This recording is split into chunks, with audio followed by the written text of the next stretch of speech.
Vamos a orar ahora. Vamos a comenzar hoy los profetas menores. Le vamos a explicar qué es lo que vamos a hacer. Vamos a orar. Señor y amante Padre, te damos gracias por tu amor, por tu misericordia. Te pedimos ahora, Señor, que nos uses como instrumento y prepara cada uno de nuestros corazones, incluyendo el mío, para recibir la enseñanza de tu palabra. Te lo pedimos humildemente con el perdón de todos nuestros pecados, en el nombre de tu Hijo amado Jesucristo. Amén. Bien, vamos a comenzar hoy los profetas menores, y yo sé que muchos quizás no lo han estudiado detalladamente. Por eso hicimos algo. Vamos a dar cada miércoles un libro. Pero vamos a poder dar completo el libro porque son libros cortos, pero lo vamos a hacer más profundo, porque tristemente no se conoce mucho de los profetas menores. Y hoy vamos a hablar de Oseas, que es el primero. Los primeros que vamos a ver allí son Oseas, Joel, Amós, son 12, pero quiero decir, vamos a empezar con Oseas, que es el primero de los profetas menores. Ahora, quiero decir que se le llaman profetas menores no porque sean inferiores a los demás, sino por el periodo que profetizaron, por el tiempo en que profetizaron, por lo que abarcaron sus profecías, por el tiempo hasta donde llegaba la profecía. Y por eso en los profetas mayores está Isaías, Jeremías, Daniel, Ezequiel, y Lamentaciones, que es parte del libro de Jeremías. Pero vamos a comenzar con el libro de Oseas. Al final vamos a hacer un repaso de lo que hemos dado hasta aquí. Hasta aquí hemos dado ya 27 libros del Antiguo Testamento. Nos quedan 12, que son los últimos que tienen que ver con los profetas menores. Pero repito, vamos a hacerlo y estoy trabajando en ello. Le estoy dedicando más tiempo porque quiero darle más datos de cada profeta menor para conocerlo. Cuando salgamos de aquí esta noche, vamos a comenzar a amar a Oseas. ¿Por qué? Porque lo vamos a conocer mejor y vamos a ver la importancia que tiene toda la Biblia. Tristemente hoy, mis amados hermanos, lo digo con dolor en el corazón, no se está enseñando Biblia. Se dice, vamos a tener un estudio bíblico, se lee un pasaje bíblico, se dicen 2 o 3 palabras, se cantan 25 himnos y ahí se terminó. Eso no es un estudio bíblico, usted me perdona. Estudio bíblico es estudiar la Biblia en detalle, en profundidad, escudriñar. Porque si no conocemos el único libro que tenemos, ¿qué vamos a esperar de la gente de afuera? Tenemos que conocer el libro de Dios, el testamento de Dios, toda la revelación de Dios. El libro de Oseas es hijo de Beri, eso está en el capítulo 1. Si quieren pueden abrir allí sus Biblias en el libro de Oseas, y después cuando terminemos todos los profetas les vamos a ir dando el material. Fue contemporáneo de Isaías y Miqueas. Yo sé que a Isaías y a Miqueas quizás usted los ha oído. Su mensaje fue dirigido al reino del norte. Acuérdense que en este tiempo el pueblo de Israel, el país de Israel, el pueblo escogido de Dios, estaba dividido en 2 partes: el reino del norte con su capital Samaria y 10 tribus, y el reino del sur con 2 tribus y media y con su capital Jerusalén.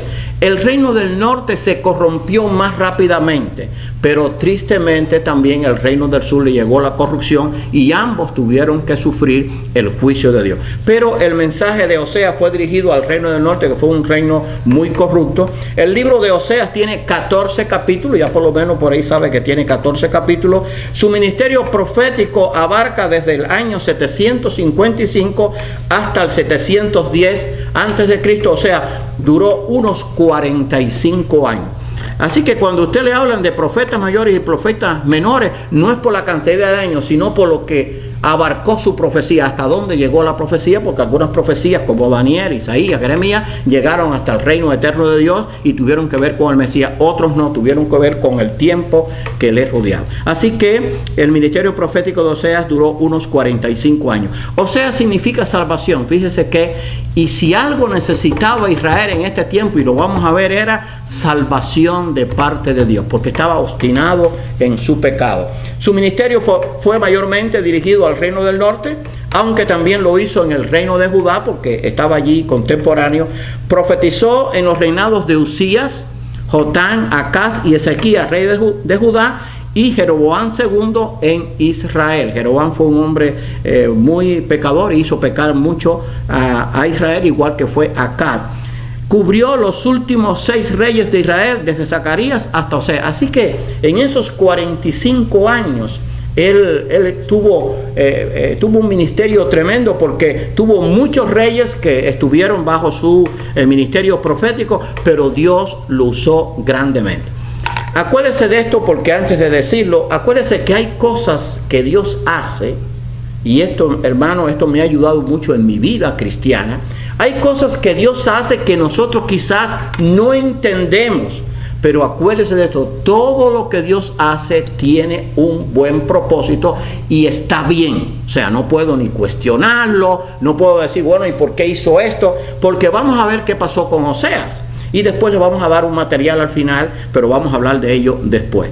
Así que el reino del norte también se le llama Efraín. Efraín era la tribu más grande que tenía Israel, el reino del norte, y por lo tanto cuando usted vea que se dirige a Efraín es como si se dirige a Israel. O sea, Efraín y Israel son sinónimos, en este caso se le llama también Israel. Oseas comenzó su ministerio cuando Jeroboam II era rey en el reino del norte. Fue un tiempo de gran, escuche bien, porque acuérdese que lo que estudiamos tenemos que aplicarlo al tiempo de hoy y mirar hacia el futuro, porque así es como se estudia la Biblia, porque si no, nada más que adquirimos conocimiento. Fue un tiempo de gran prosperidad material, pero la nación vivía apartada de Dios, haciendo alianzas con naciones paganas y no confiando en Dios. Oseas vivió para ver cómo los asirios llevaron cautivo a Israel en el año 721 a.C. Ahora fíjense que esto fue un hecho histórico. Esto fue por allá antes del año 700 antes de Cristo, y dice que en el reinado de Jeroboam II, dice que fue un tiempo de gran prosperidad material, pero la nación vivía alejada de Dios. Ahora, proyectando la enseñanza de la Biblia al tiempo del fin. Eso va a ser el anticristo.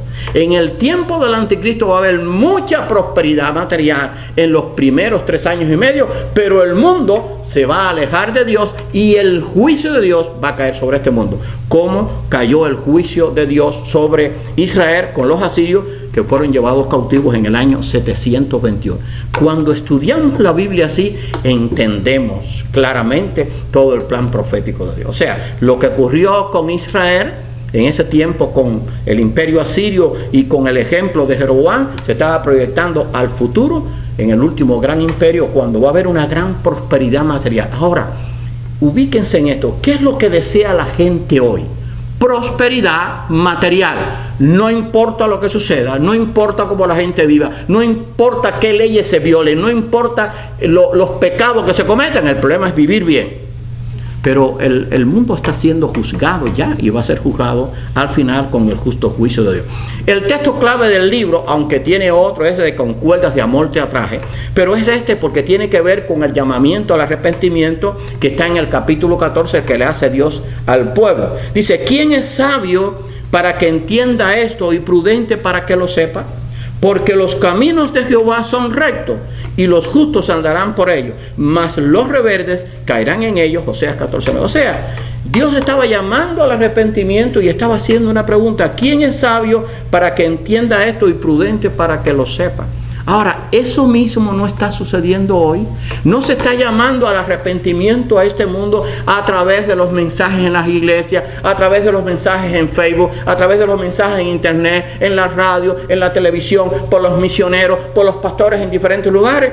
Pero el mundo está obrando neciamente, no le está haciendo caso. No hay nadie ni sabio, ni que entienda, ni prudente. La gente está viviendo en su pecado. Igual que en este tiempo. Este tiempo de Israel fue muy negro. Un tiempo de gran apostasía. Se apartaron de las leyes de Dios. Introdujeron dioses paganos, adoraban y ofrecían incienso a aquellas divinidades paganas, las cuales estaban prohibidas y que eran abominación delante de Dios. Así que ese es el texto clave del libro, porque en ese contexto vamos a hablar. Ahora vamos a ver que Oseas fue un hombre que Dios lo preparó y era el hombre ideal para este tiempo. Porque hay algo que tenemos que saber. Dios, cuando escoge a alguien, mi amado hermano, Él no se equivoca. Podemos decir, bueno, Dios escogió a fulano, ¿y por qué? Bueno, Dios sabe lo que hace. Porque es que Dios sabe el pasado, Dios sabe el presente y Dios sabe el futuro. Cuando Dios escogió a Moisés, algunos dirían, este se equivocó con Moisés. No, no se equivocó con Moisés, no se equivocó con Josué, no se equivocó con David. O sea, cometió adulterio, fue partícipe en un asesinato, traicionó a su mejor amigo. Pero es que Dios conocía el corazón de David, o sea, y de ahí vino el Mesías en cuanto a la carne. O sea, que Dios cuando escoja a alguien es porque lo conoce y entonces lo escoge para una tarea que puede hacer. Él fue escogido para esta tarea. Se cree que pudo haber sido natural del norte, o sea, del reino del norte, y conocía las malas condiciones existentes en Israel. O sea, él era de allí, del reino del norte. Se casó, según parece, con una mujer que le fue infiel. Algunos dudan esto, pero lo importante es que estaba capacitado por Dios para dar el mensaje a Israel, que en ese tiempo se comportaba como una esposa adúltera. Realmente la esposa de Oseas le fue infiel. Ahora, alguno dirá, porque si usted lee el pasaje, yo se lo voy a leer, está allí en el versículo 2, que está allí, dice: el principio de la palabra de Jehová por medio de Oseas, dijo Jehová a Oseas, ve, tómate una mujer fornicaria, o sea, que era de mala, que no era buena, e hijos de fornicación, porque la tierra fornica apartándose de Jehová. Y uno dirá, bueno, ¿cómo Dios le va a mandar a Oseas que coja una mujer infiel? Bueno, hermano, no cuestionen eso. A lo mejor es que Oseas lo iba a hacer de todas maneras porque se había enamorado. Pero Dios sabía que esa era la única forma que el profeta podía entender el pecado de Israel. Porque se estaba comportando como una esposa infiel. Porque acuérdense que en la Biblia el esposo es Dios. La esposa es Israel y también la iglesia. O sea, entonces Dios escogió a Oseas por eso mismo. Algunos lo dudan, pero ahí está el pasaje. Yo no puedo quitar eso de la Biblia. Y déjame decirle que nunca se me ha ocurrido yo dudar de lo que Dios dice en su palabra. Bueno, les voy a entregar después un material. No quiero hablar de eso ahora para explicarles de algo que sucedió con Isaías. Usted dirá, ¿cómo es posible? Bueno, está en la Biblia. I'm sorry. Y si no, quítelo. Ahora, si me empieza a quitar cosas de la Biblia porque usted duda, hermano, se va a quedar sin hojas y se va a quedar sin capítulos, se va a quedar sin versículos. Por eso hay que estudiar la Biblia. Así que se casó, según parece, con una mujer que le fue infiel. Vamos a ver el mensaje de Dios. La apostasía equivale a adulterio espiritual. Cuando alguien deja la fe, es como si fuera un adulterio espiritual. Acuérdense que Dios dijo al principio, el hombre y la mujer deben casarse y los dos serán una sola carne. Y cuando Pablo está hablando en Efesios de esto, dice, estaba hablando este misterio acerca de Cristo y la iglesia. Cristo y la iglesia son uno, no son dos, son uno solo. Igual que el esposo y la esposa son una sola carne. Y entonces, cuando hay una apostasía, se está convirtiendo en un adulterio espiritual. Y eso es grave delante de Dios. Vamos a ver que Dios es el esposo. Dice Oseas 2:20, y te desposaré conmigo en fidelidad y conocerás a Jehová. Eso dice Oseas 2:20, y te desposaré, o sea, te casarás conmigo en fidelidad y conocerás a Jehová. O sea, Dios en medio de aquel pecado del pueblo de Israel, el reino del norte, los estaba llamando con cuerdas de amor, los estaba atrayendo. A Oseas se le llama el equivalente a Juan, el discípulo amado. Oseas es el profeta del amor. Y vivió en medio de una corrupción tremenda. Y también la vivió en su propio hogar. Pero Dios escoge a las personas. El corazón de Oseas era un corazón que amaba a Dios y respetaba su palabra. El profeta Isaías en el capítulo 54, versículo 5 dice, porque tu marido es tu hacedor. Está hablando de Dios. Jehová de los ejércitos es su nombre. Y tu redentor, el santo de Israel, Dios de toda la tierra será llamado. O sea, que el esposo de Israel es Dios. El esposo de la iglesia es Dios. El esposo del creyente es Cristo. Y Cristo y Dios son lo mismo. ¿Me explico? Y cuando yo hago algo en contra de mi fe y yo me alejo de ella, estoy cometiendo adulterio con Dios. Porque es el esposo. Porque eso no es lo que hacen las esposas y los esposos en la vida normal. Cuando un esposo o una esposa le es infiel, empieza primero con los pensamientos y después con los hechos. Y entonces viene el adulterio y el pecado. Bueno, eso fue lo que pasó en Israel, primero con pensamientos que no eran buenos y después con hechos que lo alejaron de Dios. Israel, la esposa infiel, así la llaman en el libro de Oseas. Oseas 1:2 dice, dijo Jehová a Oseas, ve, tómate una mujer fornicaria e hijos de fornicación, porque la tierra fornica apartándose de Jehová. Dios quería usar a Oseas, que significaba salvación, para que su pueblo pudiera salir de aquella gran idolatría. Así que ahí está, Oseas 1:2, ve y tómate una mujer fornicaria e hijos de fornicación, porque la tierra fornica apartándose de Jehová. Hermano, Dios quizás sabía todo esto que iba a ocurrir, pero la cosa es que eso resultó muy bien. Osea fue un fiel profeta de Dios, y fíjense si fue bueno que Dios le permitió profetizar durante 45 años. Pasaron reyes y otros, pero él permaneció y fue fiel a la palabra. Así que no empiece usted allí a juzgar, no empiece. Ahora que hablo de juzgar, este es un paréntesis y un anuncio. El domingo vamos a hablar de cómo debemos juzgar o por qué no debemos juzgar a los demás. De eso trata el Sermón del Monte. Así que el domingo lo esperamos. Porque cuando usted une la enseñanza del Antiguo Testamento con la enseñanza del Nuevo Testamento, usted tiene el consejo completo de Dios. Porque hay gente, y usted me perdona, es que los conozco, que además que hablan del Nuevo Testamento. Y entonces el Antiguo Testamento, ¿qué pasa con él? El consejo de Dios es completo. Por eso tengo que conocer el Antiguo para poder entender mejor el Nuevo. Por eso estudiamos Daniel, para poder entender mejor Apocalipsis. Porque la Biblia es la revelación completa de Dios. Toda palabra que está aquí, mi amado hermano, y esto lo he dicho no sé cuántas veces, desde Génesis 1:1 hasta Apocalipsis 22:21, es palabra de Dios. No puedo cambiarla, no puedo modificarla, no puedo quitarla, no puedo añadirle. Tengo que aceptarla como es el punto. Porque si empiezo a dudar de Dios, imagínense entonces de los demás qué va a pasar. No voy a creer en nadie, ni en mí mismo voy a creer. Pero Dios es bueno y es fiel. Dios haría su juicio sobre su pueblo infiel, pero por su amor hacia ellos les hablaría al corazón. O sea, Dios siempre, a pesar de que es un Dios que emite juicio, es un Dios que ama. Los juicios de Dios es para que el hombre se vuelva a Él. Porque en el juicio está la misericordia. ¿Qué pasa? Que el hombre a veces no lo entiende y se aleja de Dios. ¿Se acuerdan de los juicios que Dios mandó a Faraón? Eran juicios de Dios, pero también eran juicios de misericordia. ¿Qué quería Dios? Que el Faraón entendiera que aquel era su pueblo y que lo dejara ir. Lo hubiera pasado, si la primera plaga lo hubiera dejado ir, ahí se hubiera quedado, pero él fue y persistió en su pecado. O sea que él, por su amor hacia ellos, les hablaría al corazón. Y la castigaré por los días en que incensaban a los Baales. Esto era el tiempo que estaba viviendo. Los Baales eran dioses paganos, que inclusive sacrificaban hasta seres humanos. Y les castigaré por los días en que incensaban a los Baales. Ese pasaje sigue, después lo puedo leer. Y se iban tras sus amantes y se olvidaban de mí, dice Jehová. Pero he aquí que yo la atraeré y llevaré al desierto y hablaré a su corazón. Qué clase de amor de Dios. El pueblo apartado por completo, el pueblo alejado de él, el pueblo había dejado la adoración en el templo, los sacrificios en el templo, la palabra de Dios, y se había dedicado a adorar a aquellos dioses paganos. Pero Dios dice, yo voy a traerte con amor y te voy a llevar al desierto y voy a hablar a tu corazón. Porque Dios quería hacer un llamado. Por eso estaban los profetas. Cada vez que había una situación difícil en el pueblo de Dios, Dios enviaba a sus profetas. Ese fue el mensaje. Hoy Dios, ¿qué hace? Envía a siervos, a pastores, a evangelistas, a misioneros, para que hablen del amor de Dios. Por eso no podemos salirnos de aquí. Por eso es que todos los días tenemos que leer la Biblia, porque ese es el mensaje de Dios para mí. Y ahora que estoy profundizando un poco más en los profetas menores, hermano, ¿cómo vamos a aprender? Porque vamos a conocer Oseas. Quizás usted no ha oído ni mentar Oseas, o lo ha oído mentar poco, pero Oseas tiene un contenido de fidelidad, de la fidelidad del profeta y del amor y de la paciencia de Dios.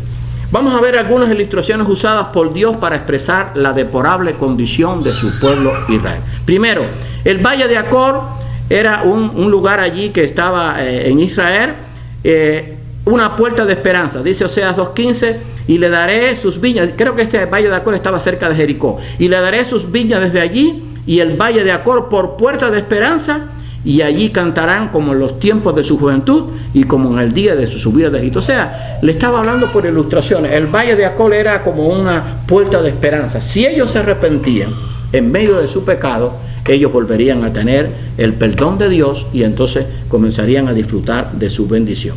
Con Dios siempre hay esperanza, no importa la situación nuestra, no importa quizás si en algún momento nos alejamos, con Dios siempre hay esperanza. Fíjense lo que Dios escribió a través del profeta. En aquel tiempo, dice Jehová, me llamarán Ishi, mi marido. Así es la traducción que viene de esa palabra hebrea. Y nunca más me llamarán Baali, mi señor, porque quitaré de su boca los nombres de los Baales y nunca más se mencionarán sus nombres, Oseas 2, 16, 17.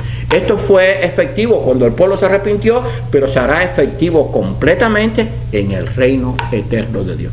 No es lo mismo que Dios sea mi esposo a que Dios sea mi Señor. Déjame ver si me puedo explicar. O sea, el esposo tiene una relación íntima, aunque claro, nuestro esposo es también nuestro Señor. Pero Dios también es nuestro amigo, nuestro redentor, el que está con nosotros, el que obra con paciencia, pero que sin embargo no va a dejar por fuera su juicio. Así que había una promesa de esperanza para aquel pueblo que estaba en pecado. El pueblo estaba dado a ídolos y bebida corrompida. Estaba haciendo una alusión de cómo se había corrompido este reino del norte, y también tristemente al reino del sur le pasó lo mismo. Efraín es dado, ese Efraín es igual que si dijera Israel, Efraín es dado a ídolos, déjalo, su bebida se corrompió, fornicaron sin cesar, sus príncipes amaron lo que avergüenza. Oseas 4, 17 y 16. Está hablando del pueblo escogido de Dios. Está hablando de aquel pueblo que había sido instruido en la palabra de Dios, que se habían enviado los profetas, que se habían enviado los sacerdotes, y ahora se habían dado a los ídolos. Acuérdense que una de las cosas que Dios dice, hay un solo Dios y no pueden adorar ídolos. La idolatría estaba condenada por Dios. Eso fue dado en el Decálogo. Se habían corrompido con la bebida, no en el sentido de la bebida física, sino de la bebida de las costumbres paganas de aquellos pueblos. Habían fornicado sin cesar, o sea, una y otra vez. No una sola vez, una y otra vez. Acuérdense que los dioses paganos de las naciones que rodeaban Israel eran templos donde se hacían prácticas sexuales. En la mayoría de los casos eran sacerdotisas que eran prostitutas, casi sin ropa. Por eso es que Dios le dio a los sacerdotes que se vistiera de una forma adecuada y completa. Entonces decía que fornicaron sin cesar. Y sus príncipes, estaba hablando de los que debían dar el ejemplo, amaron lo que avergüenza. Fíjense, esta es la situación que tenía Israel. Era una situación bien difícil. Estaban bien alejados de Dios. Un pueblo que conocía la ley de Dios. Se ha mezclado, tercero, se ha mezclado con los demás pueblos de la tierra y son como torta no volteada. Esas son las ilustraciones. Vamos a ver qué significa torta no volteada. Efraín, acuérdense que Efraín es igual que si fuera Israel, se ha mezclado con los demás pueblos. No dice acá en Corintios, no os unáis en yugo desigual con los incrédulos. Porque ¿qué comunión tiene Cristo con Beliar, o qué comunión tienen las tinieblas con la luz? O sea, le estaba hablando al pueblo cristiano, al pueblo después de Cristo, y el pueblo de Dios, el pueblo del Antiguo Testamento, pero de que ahí vino el Mesías. Se han mezclado con los demás pueblos. Ellos sabían que no se podían mezclar. Los judíos tenían que casarse con judíos, con hombres temerosos de Dios, o con gente que se había convertido al judaísmo. Efraín fue torta no volteada, devoraron extraños su fuerza y él no lo supo, y aún canas le han cubierto y él no lo supo. Eran como torta no volteada, o sea, cuando usted hacían la torta y no la volteaba, quedaba media cruda, o sea, estaban incompletos.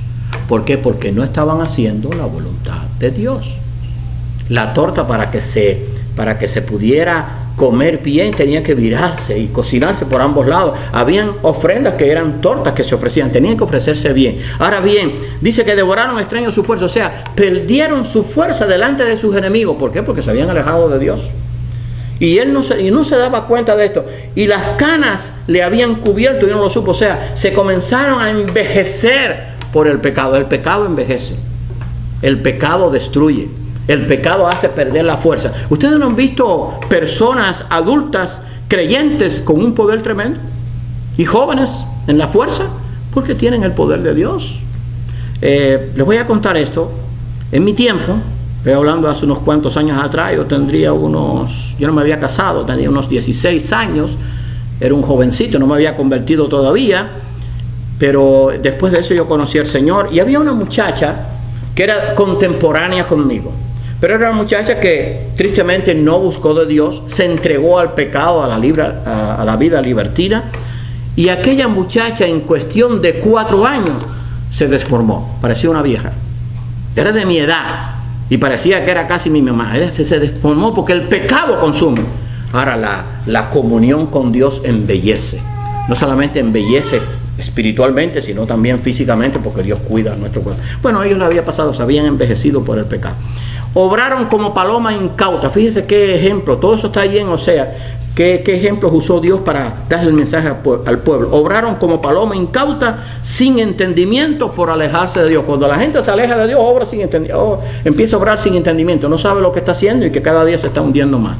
Efraín fue como paloma incauto, sin entendimiento, porque no sabían en las trampas que estaban cayendo. Llamarán a Egipto, acudirán a Siria. Fíjense, en vez de llamar a Dios, estaban llamando a Egipto, a Siria, que eran países paganos, naciones paganas. Cuando fuera, entenderé sobre ellos mi red, o sea, y no verán la trampa. Les haré caer como aves del cielo, les castigaré conforme a lo que se ha anunciado en sus congregaciones. O sea, 7, 11 y 2. Oye, parece que estamos aplicando esto al día de hoy. ¿Qué es lo que se predica en las congregaciones donde se habla palabra de Dios? Que tenemos que ser fieles a Dios, que tenemos que obedecer a Dios, que tenemos que guardar la palabra de Dios. Bueno, eso es lo que se hacía cuando se daba la enseñanza por los profetas en aquel tiempo. Y entonces ellos se habían olvidado de todo esto. Los castigaré conforme a lo que se ha anunciado en las congregaciones. O sea, Dios les había dicho a través de los profetas que si se apartaban de Dios, el juicio vendría. Hoy se está anunciando el juicio de Dios. Está a las puertas. Hoy estaba viendo uno de los noticieros que hubo un atentado en Alemania, en una sinagoga, hubo un tiroteo. Hoy es el día de Yom Kippur, lo celebra el pueblo judío, el día del arrepentimiento, un día muy importante para ellos y que ojalá que un día van a llegar a arrepentirse y a aceptar al Mesías. Pero estaban atentando contra el pueblo de Dios, aunque ellos todavía no han recibido al Mesías. Pero el pueblo está sufriendo y el mundo está sufriendo por el pecado. Bueno, ellos también, como paloma incauta, estaban obrando sin entendimiento y caerían en las trampas de sus enemigos. Fueron como arco engañoso. Y aunque yo los enseñé, o sea, Dios le dio su palabra, y fortalecí sus brazos, contra mí pensaron mal. Está hablando Dios, imagínense usted, dice que Él los había enseñado, los había fortalecido por muchas veces. Contra mí pensaron mal. Volvieron, pero no al Altísimo. Fueron como arco engañoso. Cayeron sus príncipes a espada por la soberbia de su lengua. Esto será su escarnio en la tierra de Egipto. O sea, 7, 15 dice. En ese tiempo ellos fueron muchas veces esclavizados en Egipto. Después vino la deportación y fueron llevados a Siria, donde sufrieron mucho. Pero dice, yo les enseñé, fortalecí sus brazos, y entonces pensaron mal de Dios. O sea, Dios quería bien y ellos empezaron a obrar mal. Y entonces fueron como arco engañoso, cayeron sus príncipes a espada por la soberbia de su lengua. O sea, yo puedo. No he oído esa gente hoy en día que dice, no, yo me basto solo, yo no necesito de Dios. Con lo que yo tengo, yo puedo comprar, yo puedo hacer esto, yo puedo hacer lo otro. Y después mueren y tienen que enfrentar el juicio de Dios. Hay gente muy prepotente. La soberbia está consumiendo este mundo. Esa era la situación de Israel. Se habían convertido en paganos. La soberbia había invadido su corazón y se habían vuelto no al Altísimo Dios, sino a los dioses paganos. Como con trompeta sería anunciada su idolatría y pecado contra Dios. Dice allí Oseas 8, 1 y 4, pon a tu boca trompeta. Acuérdense que cuando se anunciaban los juicios de Dios se tocaba trompeta. Cuando se iba a la batalla se tocaba trompeta. Lo que quería decir aquí Dios al profeta, pon en tu boca como boca de trompeta para que todos escuchen que el juicio va a venir si ellos no se arrepienten. Van a tener que sufrir las consecuencias. Y tuvieron que sufrirlas porque no se llegaron a arrepentir, tuvieron que pasar por el juicio. Vamos a recordar ahora, porque la Biblia es una sola. ¿Se acuerdan del periodo de los jueces? El periodo de los jueces fue antes de la teocracia, o sea, de la monarquía, antes que viniera el primer rey de Israel, que era Saúl. En el tiempo de la teocracia, los jueces fueron por un periodo de 350 años. El pueblo pecaba y entonces venía el juicio. Ellos clamaban y Dios enviaba un juez. Los salvaba y durante el tiempo del juez ellos hacían lo correcto y Dios mandaba la bendición. Se moría el juez y entonces el muerto al hoyo y el vivo al pollo, como dice la gente, y entonces volvían a pecar. Pero Dios en su misericordia, cuando volvían a clamar, les volvía a mandar otro juez. Y así fue por 350 años, sin incluir lo de los profetas anteriores. Y cada vez que clamaban, Dios perdonaba. ¿No es verdad que Dios es un Dios de paciencia? Y entonces ahora la gente quiere juzgar a Dios porque Dios va a derramar su ira sobre aquel que no se arrepiente. ¿Cuántas veces Dios ha perdonado al mundo? Muchas veces. Pero el mundo sigue obstinado y va a tener que sufrir el juicio. Pon a tu boca trompeta porque traspasaron mi pacto, o sea, se olvidaron de la ley de Dios. Se rebelaron contra mi ley, ya no se acordaban de la ley por Dios que había sido dada por los profetas. Escuche bien esto, ellos establecieron reyes, pero no escogidos por mí, porque el rey había que contar con Dios para escogerlo. Constituyeron príncipe, mas yo no lo supe, o sea, lo hicieron todo a escondidos de Dios. De su plata y de su oro hicieron ídolos, no para dar ofrendas al templo, sino para hacer ídolos para sí, para ser ellos mismos destruidos. Oseas 8, 1 y 4. ¿No tenía que venir el juicio de Dios sobre Israel? Claro que sí. Porque más claro en el agua, estaban obstinados en el pecado. Hermano, porque el pecado ciega el entendimiento. Entonces cuando ciega el entendimiento, la gente pues se olvidan de la ley de Dios, traspasan todos sus mandamientos y entonces hacen lo malo. Devorado por las naciones y sería como vasija que no se estima. Devorado será Israel, pronto será entre las naciones como vasija que no se estima. Oseas 8:8. Esto no solamente se cumplió en el tiempo de Oseas, eso se cumplió a través de toda la historia. Cuando los judíos fueron esparcidos por el mundo en el año 70, cuando fueron esparcidos y tuvieron casi 1900 años, eran como vasija de poca estima. Los odiaban en todos los lugares que iban, en todas las naciones. Y solamente el ser judío era un símbolo de muerte. O sea, no había que hacer nada, tú podías ser un buen ciudadano, si eres judío te mataban. Y entonces, no sé si ustedes recuerdan, porque es que la historia no se puede quitar y la historia corrobora lo que Dios dice. Yo en mi país, y yo sé que en los países de ustedes, cuando se quería ofender a una persona, ¿saben cómo lo decían? En mi tiempo, eres un judío.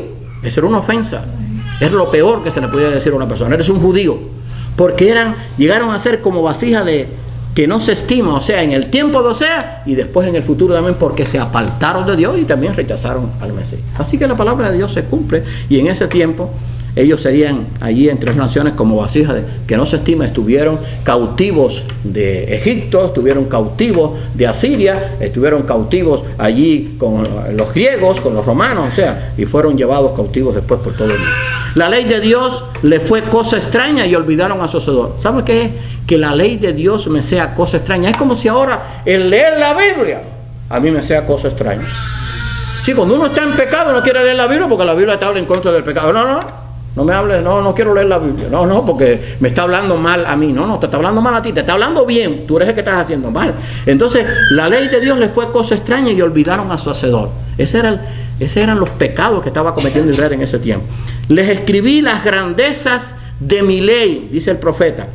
Dios a través del profeta. Fueron tenidas por cosa extraña. O sea, eso no me interesa.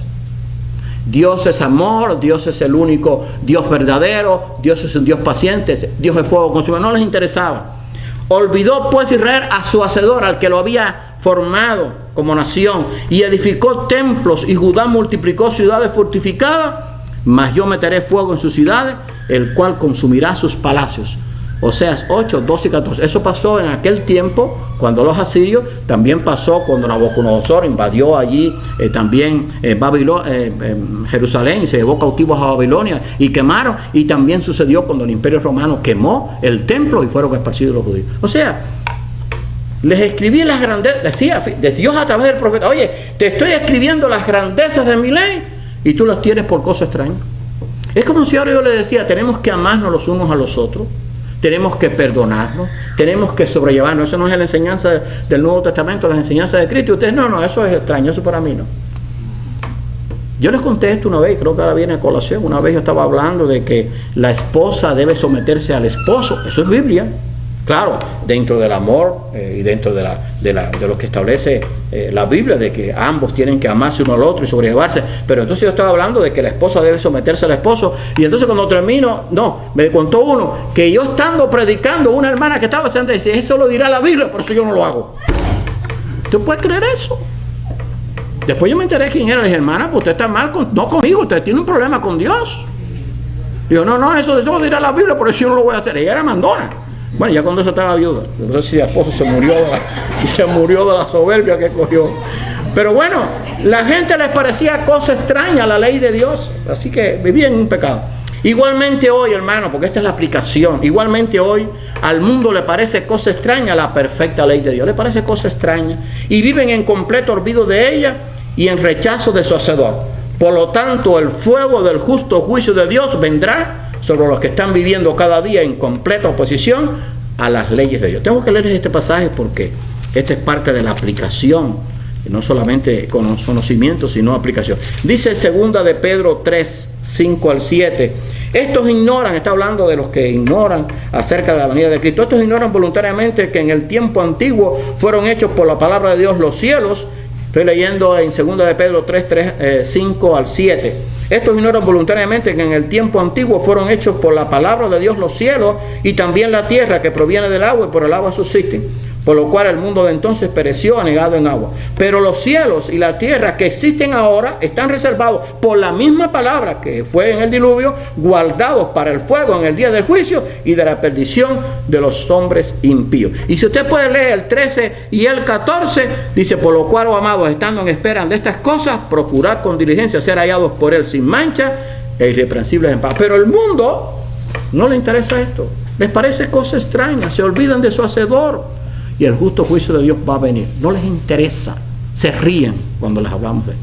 Dios, por su infinito amor e inagotable misericordia, da a todos oportunidad para arrepentirse y volverse a él. Dice allí en Oseas 14, que ese es un llamado, el capítulo, un llamado al arrepentimiento. Dice: vuelve, oh Israel, a Jehová tu Dios, a pesar de todos estos pecados, porque por tu pecado has caído. Llevad con vosotros palabras de súplica y volved a Jehová. Y decirle: quita toda iniquidad y acepta el bien, y te ofreceremos la ofrenda de nuestros labios. Oseas 14, 1 y 2. ¿No es esto misericordia? Era para que Dios le haya dicho: no hay ya oportunidad, te voy a raer de sobre la faz de la tierra y vas a estar sufriendo siempre. Dios lo estaba llamando a pesar de que lo habían abandonado la ley de Dios y les parecía cosa extraña. Los estaba llamando con amor. Volved, oh Israel, a Jehová tu Dios. Llevad con vosotros palabras de súplica, volver a Jehová, y acepta el bien, y te ofreceremos las ofrendas de nuestros labios. Eso es lo que él quería. Dios bendice cuando hay arrepentimiento. Dice ahí Oseas 14, 5 al 7, es el último capítulo. Yo seré a Israel como rocío, porque él sabía que en un tiempo el pueblo se iba a arrepentir, pero iba a tener que pasar por mucho juicio. Yo seré a Israel como rocío, él florecerá como lirio, y extenderá sus raíces como el Líbano. El Líbano es un símbolo de la presencia, del poder de Dios. Se extenderán sus ramas y será su gloria como la del olivo. Acuérdense que el olivo era la planta principal de Israel y tenía un significado también del olivo. El aceite se daba en las ofrendas. Y perfumará como el Líbano. Y volverán y se sentarán bajo su sombra. Aunque era la sombra del olivo, era bajando, haciendo una alegoría de la sombra de Dios. ¿No saben lo que dice el Salmo 91? El que habita al abrigo del Altísimo morará bajo la sombra del olivo. Dios les estaba llamando, estaban vagando por el desierto de pecado y estaban sufriendo todo el pesar del calor, de las aflicciones, de los juicios, y que vinieran a cobijarse bajo su sombra. Y ellos estaban allí todavía en su pecado. Serán vivificados como trigo. Y así fue, cuando se arrepintieron, Dios los vivificó, y por eso volvieron a su tierra, porque Dios sigue amando a su pueblo y les va a dar una oportunidad a lo último de que se arrepientan. Pero esta expresión, serán vivificados como trigo, vamos a aplicarlo ahora. Vamos a hacer un viaje de unos 600 años más adelante. ¿Qué pasa con el trigo y la cizaña? La cizaña se quema y el trigo al granero de Dios. Serán vivificados como trigo. Trigo representa al pueblo de Dios, a los redimidos, a los de la derecha, no los de la izquierda, a las ovejas, no a los cabritos. Ven cómo la Biblia es una sola. Así que Oseas se remonta también al Nuevo Testamento. Y terminamos con esto. Dios dijo a su pueblo cuando le llamó al arrepentimiento. Este fue el versículo que usamos como versículo clave. ¿Quién es sabio para que entienda esto y prudente para que lo sepa? Porque los caminos de Jehová son rectos, siempre han sido rectos y serán. Y los justos andarán por ellos, los que le aman, mas los rebeldes caerán en ellos. Oseas 14, no. O sea, siempre los justos van a andar por el camino de Dios, mas los rebeldes van a caer en los caminos de Dios bajo su juicio. Dice que Cristo es como una roca, sobre quien él cayere lo destrozará, pero si alguien cayera sobre él también se destroza. O sea, con Cristo no hay arreglo. Es como ¿se acuerdan? Como la aplicación de cuando Dios le dijo a Saulo de Tarso, que después se convirtió en el apóstol Pablo: dura cosas te dan cosas contra el aguijón. Usted sabe cuando el buey le da al aguijón, ¿qué es lo que le pasa? Se hunde más al aguijón. Al aguijón no le pasa nada, el que le pasa al buey. Así está el mundo. El mundo está dando golpetazos contra el aguijón, contra la piedra, que es Dios, que es Jesucristo. Ojalá que el mundo entienda que tienen que arrepentirse de sus pecados y que este juicio que vino en aquel tiempo estaba profetizando el juicio que va a venir sobre esta tierra por la gente cada día apartarse más de Dios. Vamos a orar. Señor y amante Padre, te damos gracias por tu amor, por tu misericordia. Gracias por este estudio del libro de Oseas. Gracias porque ellos nos enseñan cuánto tú amabas a este pueblo, cuánto nos amas a nosotros, a pesar de que vivían en pecado y se habían alejado de ti. Gracias porque tú eres un Dios paciente, de infinito amor, pero también un Dios que vas a emitir tu juicio sobre aquellos que decidan no arrepentirse y persistir en tu pecado, en su pecado. Gracias, Señor, porque tú eres bueno y porque das una oportunidad a cada uno para que te busque. Permite que la gente entienda que tiene que volverse a ti para que sean libres de los juicios que vendrán y sobre todo de la condenación eterna. Perdona nuestros pecados. Te lo pedimos en el nombre de tu Hijo amado Jesucristo. Amén.